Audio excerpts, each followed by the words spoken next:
E aí galera, beleza? Aqui quem fala é o Bart. E mano, os anime novos da temporada finalmente começou a sair de novo. E se tem um que eu assisti e eu curti, foi o Ragnar Crimson. Lembrando que eu criei uma playlist aí com os animes da temporada. Então se você quiser dar uma moral, vendo um resumão de cada um deles que eu fiz aqui no canal, o cardzinho tá aí em cima. Você pode também ver no cardzinho no final do vídeo. Outra coisa muito legal é que você deixa o like aí e comente se você tá curtindo esse anime ou não. Isso aí ajuda demais a engajar o meu vídeo. Nesse anime aqui, um garoto acidentalmente se transforma no maior caçador de dragões após receber seus poderes do futuro.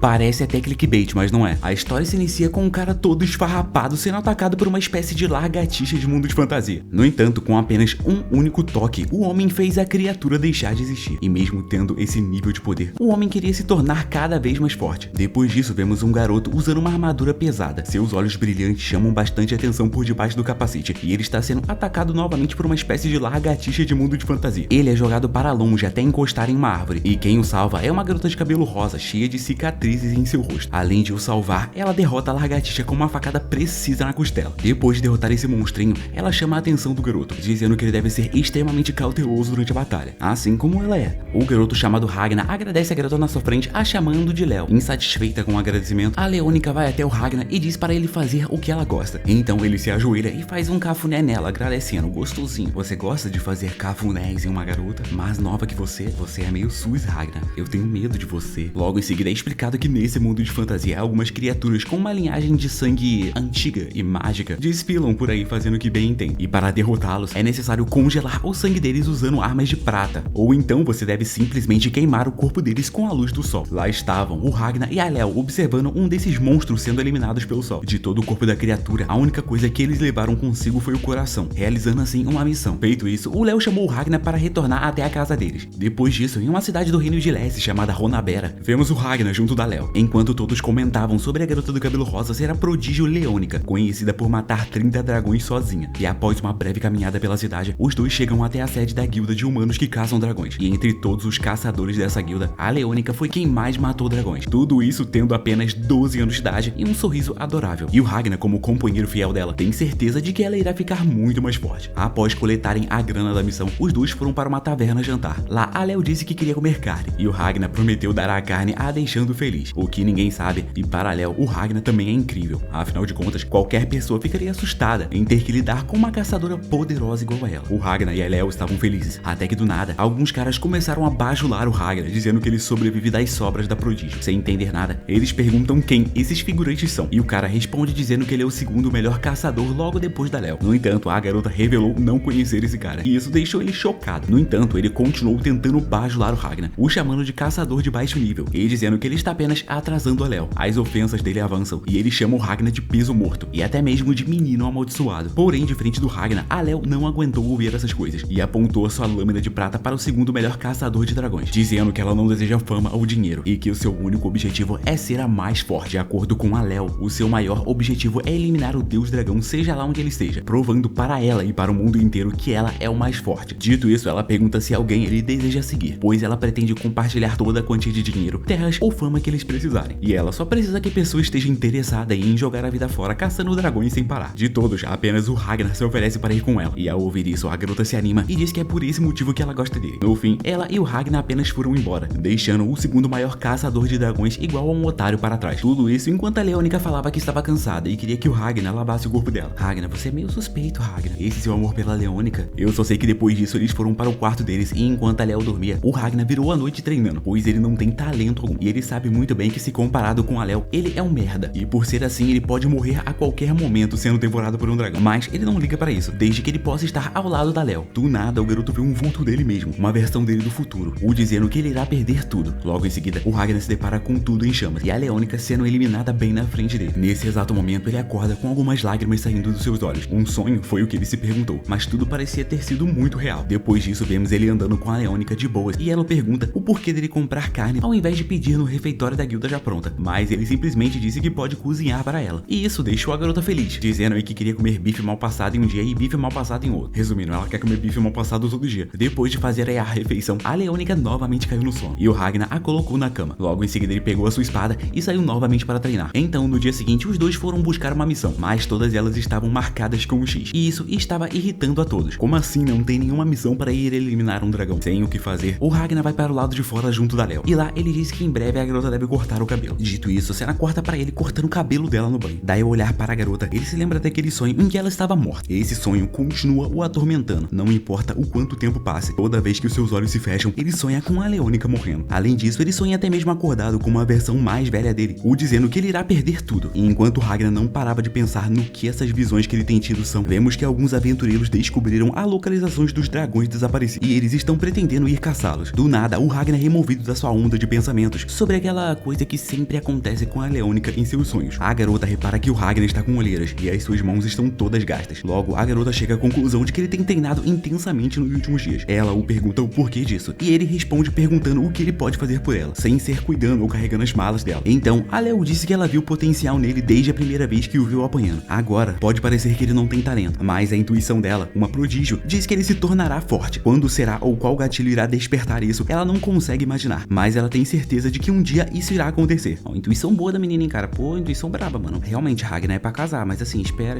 ela crescer. E durante um abraço fofinho, a Leo disse que até esse momento chegar, ela irá protegê-lo. Muito fofa, gente. E para o Ragnar, atualmente, a Leo é a única pessoa que ele tem, pois os seus pais foram devorados por dragões, e os seus pais adotivos também foram. Depois disso, uma família nobre o comprou, mas a casa deles foi queimada por dragões. Por conta desses acontecimentos, o Ragnar passou a ser chamado de o garoto amaldiçoado, mas a Leo o salvou, o chamando para caçar dragões com ela. Ele tentou dizer para a Leo que se unir a ele, a faria ser morta, mas a garota respondeu dizendo que aqueles mais fortes que os dragões não vão morrer. Na época, ao ver que ela realmente era forte e que ela não iria morrer facilmente, ele pensou várias vezes que ela fosse morrer, mas a garota se manteve viva, derrotando qualquer dragão que aparecesse na frente dela. Isso fez o Ragnar acreditar que a Leonica não iria morrer antes dele, e foi exatamente assim que a Leonica se tornou a heroína do Ragnar. Com o passar do tempo, ele deixou de pensar que estava amaldiçoado, graças à existência dela. No entanto, ele não para de sonhar com ela morrendo, então ele acredita e tem fé de que isso deva acontecer com a Leonica também. No dia seguinte, vemos os caçadores de dragões bolados, pois a cidade que não precisava de caçadores de dragões foi destruída, e todos eles estavam boladões porque agora eles estão sem nenhuma missão. E de acordo com o top 2, uma grande horda de dragões invadiu a cidade lá e devastou tudo. Agora eles foram designados para uma missão urgente pelo país, e o desejo do top 2 é que a prodígio não se aproxime dele, para que ela não roube toda a glória novamente. A Leo obviamente fica doida para ir lá descer a madeirada dos dragões, mas o Ragnar, que estava com uma cara pálida, pede para a Leo fugir agora. Dito isso, uma pressão sinistra passa pelo corpo dele, e ao saírem da guilda de caçadores, eles veem que a cidade deles foi toda queimada. Nesse momento, ele diz que todos devem correr, pois essa é a imagem com qual ele vem sonhado. No entanto, a Leo diz que está tudo bem, pois ela não vai morrer. Mais à frente, vemos que vários dragões de pequeno porte estão atacando a cidade, e os humanos que estão tentando ir contra eles estão se ferrando. Sem entender nada sobre esse ataque, do nada eles veem um humano saindo no meio das chamas. O cara estava encharcado de sangue, e quando os humanos perguntaram se ele está bem, ele disse que esse sangue é a sua lâmina, e logo em seguida, o cara eliminou os pobres humanos que tentaram ajudar. Para piorar tudo, o cara tem a voz do Dio Brando, então se pá, ele deve morrer até o fim desse episódio. Por quê? Porque os caras com voz de Dio em outro anime, ou eles são um personagem principal assim, vilão, ou eles são um figurante que morre muito rápido. Essa é a realidade, cara. Papo de quem já assistiu todos os animes existentes da face da Terra. Bem perto dali, o Ragnar observa uma grande labareda subindo aos céus e corre na mesma direção. Chegando no lugar, ele vê o mesmo dragão dos teus sonhos e promete para si mesmo não deixar a Leo morrer. Em frente ao dragão, o caçador de rank 2 estava se perguntando o porquê de um monstro de classe superior estar na sua frente. Então, no momento em que o rank 2 iria morrer, o Ragnar pulou nas costas desse dragão tentando o eliminar com um corte. No entanto, a sua espada se quebrou e ele acabou sendo arremessado para longe. Logo em seguida, a Leo apareceu ficando de frente para o dragão superior, e ela estava irritada por ele ter batido no Ragnar. Então, ela parte para cima do dragão para o matar, e enquanto isso, o Ragnar estava afundando em um rio. Nesse momento, ele começou a se lembrar que a sua vida é somente sobre perder tudo, mas mesmo assim, ele continuou lutando até o seu limite. No meio desses pensamentos, o Ragnar novamente vê aquela versão dele mais velha, dizendo que ele deveria ter morrido há muito tempo, pois o passado dele e o futuro do mais novo será apenas o sofrimento. E a versão aí mais velha do Ragnar estava dizendo que ele deveria ter sido mais forte o bastante para proteger a pequena garota que ele considerava a sua heroína. E pelo visto, a versão mais velha do Ragnar agora tem força o bastante para superar até mesmo o Rei Dragão. No entanto, do que adianta ele ser um velho forte, sendo que agora ele já perdeu toda a sua razão de viver. Em resposta a isso, o Ragnar agarrou a sua versão do futuro e pediu pelo poder que ele tem. E realmente foi isso que aconteceu. A sua versão do passado o apunhalou no peito, conectando o futuro com o passado. Quando ele fez isso, o Ragnar começou a receber todo o poder da sua versão do futuro. E receber tanto poder é doloroso, mas ao mesmo tempo era tudo que o Ragnar precisava. Enquanto isso, a Leo estava sofrendo com um dragão superior, e ela até mesmo perguntou se ele era um deus dragão. Ao ouvir isso, o dragão superior se irritou, pois ele é um bosta perto do seu grande deus, e de acordo com ele é o mais fraco entre todos os dragões superiores. E eles estão destruindo tudo, pois a loja em que o deus dragão comia doces lá em Donapiero foi roubada e acabou falindo por conta dos ladrões humanos. Essa cidade recebia a proteção do deus dragão, mas pelos humanos terem deixado o deus dragão triste, triste, ele resolveu destruir esse reino inteiro. E de acordo com o dragão superior, eles, os dragões, são quem decide se eles vão destruir os humanos ou não. O destino do mundo está na mão deles. Eles que mandam em tudo. Eles são os mais fortes. Logo, Alel deve deixar de se achar forte e aceitar o quão fraca ela é. Pois para os dragões, os caçadores não representam ameaça alguma. Então, quando esse dragão foi eliminar Alel como normalmente deveria acontecer, o dragão do nada sente uma presença que o amedronta. Ele se vira para trás se perguntando se isso foi uma ilusão. Mas ele obviamente sente algo vindo. E daquela direção, o Ragnar estava caminhando lentamente em direção a Alel, transformando todos os dragões ao redor dele em gelo. Realmente, uma cena linda de se ver. Nesse momento aí, o Ragnar tá parecendo mais o filho do Gojo Satoru com Killua. Como isso é possível, eu não sei. Pergunte ao autor. Cheio dos poderes, o Ragnar não parava de pensar nas inúmeras vezes que ele apenas perdeu, até que um dia ele se tornou forte o bastante para nunca mais perder. E pelo visto, depois de tanto caçar dragões, o seu corpo se fundiu à prata. A dor obviamente foi extrema, mas para o Ragnar valeu a pena ter se fundido com uma espada de prata. Além disso, com o passar do tempo, a versão do futuro do Ragnar deu um jeito de aumentar a prata no corpo dele, adquirindo assim a habilidade de manipular a prata. Resumindo, o sangue do cara não tem ferro, o sangue do cara tem prata. E depois de 10 anos de intenso treinamento, ele ultrapassou o limite humano, atingindo o ápice do combate contra dragões, usando aí as artes de batalha Silverine. Com tamanho poder, o Ragnar avança em direção ao inimigo, o fazendo sentir o medo da entidade mais forte. Impossível, foi o que o dragão superior pensou. Como um mero humano pode me fazer sentir medo? Irritado, ele começa a se transformar completamente em um dragão, prometendo não ter medo de nenhum humano. Todo o poder do dragão é liberado e ele usa sua chama mais poderosa. No entanto, mesmo assim, todo o seu corpo é congelado pela manipulação de prata do Ragnar. Feito isso, ele despedaçou completamente esse dragão. Após o derrotar, a primeira coisa que ele fez foi olhar para Alel e correr na direção dela com lágrimas em seus olhos. Afinal de contas, não só ele atual, mas a versão dele do futuro estão muito felizes por terem conseguido salvar Alel. Após a abraçar, o Ragnar se derreteu em lágrimas e Alel o elogiou, dizendo que ele deu o melhor para se tornar forte. Em resposta, ele disse que não foi ele quem se esforçou, fazendo uma referência aí ao eu dele do futuro. Mas, em seus pensamentos, ele prometeu realizar os desejos da sua versão futura. Nisso, a cena corta e vemos o Ragnar do futuro satisfeito. Ele estava em frente a uma entidade que parece manipular o tempo, e ela estava dizendo que agora tudo depende do Ragnar do passado. E o que eles desejam que o garoto faça é bem simples. Eles querem que ele extermine todos os dragões, pois a partir de agora, o bagulho entre humanos e dragões vai ficar muito louco. No dia seguinte, vemos que metade da cidade foi destruída com aquele ataque. E ainda em frente a Alel, o Ragnar não parava de se animar com o fato da Alel estar viva. Eles entram na casa do número 2, que logo chega perguntando o que eles pretendem fazer a partir de agora. Em resposta, o Ragnar falou que o melhor seria todos fugirem dessa cidade, pois se os dragões prometeram destruir o reino, eles irão cumprir isso com toda certeza. Depois que o Ragnar fala isso, o tal do Sykes pergunta se esse garoto na frente dele é realmente o Ragnar, pois o garoto de cabelo branco e olhos azuis que todos conhecem não tem talento ou habilidades e também não tem muito cérebro. No entanto, ele o viu fazendo algo completamente fora dos limites humanos. Em resposta a isso, o Ragnar apenas dormiu, sem responder nada. Nesse momento, vemos que Alel teme que o Ragnar deixe de querer a companhia dela, pois agora ele é muito mais forte do que ela. Mas esses pensamentos são interrompidos por um novo ataque de dragões. Dessa vez, uma floresta inteira está se aproximando da cidade, e ao ver isso, Alel já sai correndo para tentar morrer, enquanto o pobre do Ragnar está dormindo. Assim, o episódio 1 do anime Ragnar Crimson termina. E se você quiser ver uma continuação aqui no canal, por favor não esqueça de deixar o like e compartilhar esse vídeo, beleza?